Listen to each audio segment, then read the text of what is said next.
ହୁଁ। ହଁ, କଣ ଆଉ କାମ ଅଛି କି? ଯେତେବେଳେ ଦେଖିବ କାନରେ ଖାଲି ଫୋନ। ଓହୋ। ଏ ଫୋନ ତ ସମସ୍ତଙ୍କୁ ବାଇଆ କଲେଣି ଆଉ। ହଉ, ଫୋନ ରଖୁଛି। ଜାଣିଛ କି? ହଁ, କଣ ହେଲା? ଆରେ ମୋ ସାନ ଭାଇ ସାନ ଭାଉଜ ଯାଇକି ବାହାରେ ରହିଲେଣି। ମାନେ ତମ ଘର ଛାଡିକି?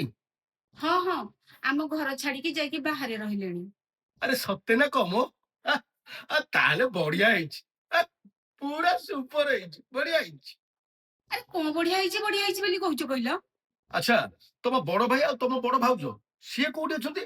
ଆରେ ସିଏ ବି ବାହାରେ ଅଛନ୍ତି। ଓହୋ, ସିଏ ଯାଇକି ରହିବେ ବାଙ୍ଗାଲୋରରେ।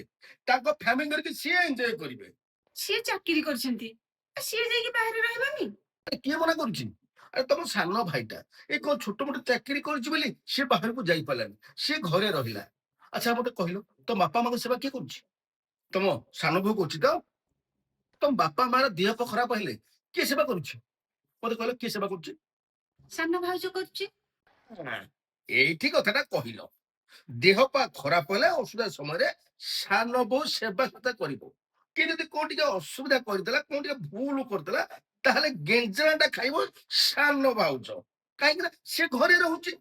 ଆମେ ତ ତମ ବାପ ଘରକୁ ଯାଉଛେ, ତମ ବାପା ମା କଣ କହୁଛନ୍ତି? ଏ ସାନ ବୋହୂ ଖରାପ ବୋଲି।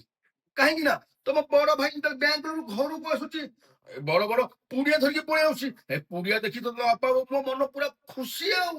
ଆଉ ଯେତେବେଳେ ଯାଉଛି ତ ବାପା ମା ହାତରେ 5,000 ଦେଇ ଦଉଛି। ସେ 5,000 ଟଙ୍କା ଦେଖିକି ତାଙ୍କ ମନ ପୁରା କୁଣ୍ଠ ମୋଟ ଆଉ ତାଙ୍କ ଗୋଡ କଣ ତଳେ ଲାଗୁଛି କି? ସେ ତ ପୁରା ଖାଲି ଉପରେ ଉଡୁଛନ୍ତି ଆଉ। ବାପା ମା ହେଇକି ତମେ ଯେମିତି ପାତର ଅନ୍ତର କରିବ। ଗୀତା, ସବୁ ଜାଗାରେ ପୁଅ ବୋଉ ଭୁଲ ନଥାନ୍ତି, କିଛି ଜାଗାରେ ବାପା ମା ବି ଭୁଲ ଥାନ୍ତି। ଠିକ ଏଇ ଜାଗାରେ ଠିକ ସେୟା ହେଇଛି।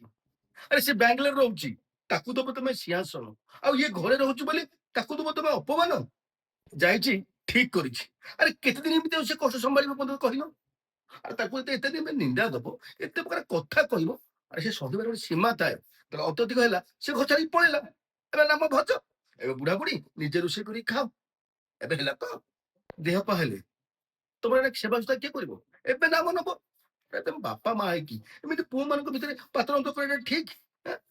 ଏବେ କିଏ ସେବା କରିବ କହିଲ? ଏବେ କେତେ କଷ୍ଟ ପାଇବ କହିଲ? ଏବେ କଣ ସେ ବାଙ୍ଗାଲୋର ଆସିକି ତମ ସେବା କରିବ? ହଁ, ଯିଏ ପାଖରେ ଥିଲା ତାକୁ ତମେ ଟିକେ ଶାନ୍ତିରେ ରଖେଇଦେଲନି, ତାକୁ ସବୁବେଳେ ହଇରାଣ କଲ। ଏବେ ନିଅ, ବେଶୀ ଛାଡିକି ପଳେଇଲା, ଏବେ ନାମ ନିଅ। ମତେ ଆଉ ତମେ କହିବନି ତମ ଘରକୁ ଯିବା କଥା। ମୁଁ ଜମାରୁ ଯାଇପାରିବିନି। ବୁଝିପାରିଲ ବୁଝିପାରିଲନି? ଏଇଭଳିଆ ଲୋକଙ୍କ ପାଖକୁ କଣ ଯିବ? ଯିଏ ବର୍ତ୍ତମାନ ପୁଅଙ୍କ ଭିତରେ ପାତର ଅନ୍ତର ଦେଖୁଛି, ବାପା ମା ହେଇକି, ତାଙ୍କ ପାଖକୁ କଣ ତମେ ଯିବ? ମତେ କେବେ କହିବନି ଆଉ ଯିବା ପାଇଁ ହେଲା। ଆଇଥିଲେ ମଧ୍ୟସ୍ଥି ହେଇକି କଥା ବୁଝିବାକୁ। ଏତେ ମଧ୍ୟସ୍ଥି ଦେଖାନି। ଯା, ସଜରେ ରୋଷେଇ କରିବ। କଣ କାନରେ ଧରିକି 24 ଘଣ୍ଟା ଗପସପ ଚାଲିଛି, ଏଇ ପଲା ଚାଲିଛି। ଯାଉଥିଲା ନା ଠିଆ ହେଇଥିବ?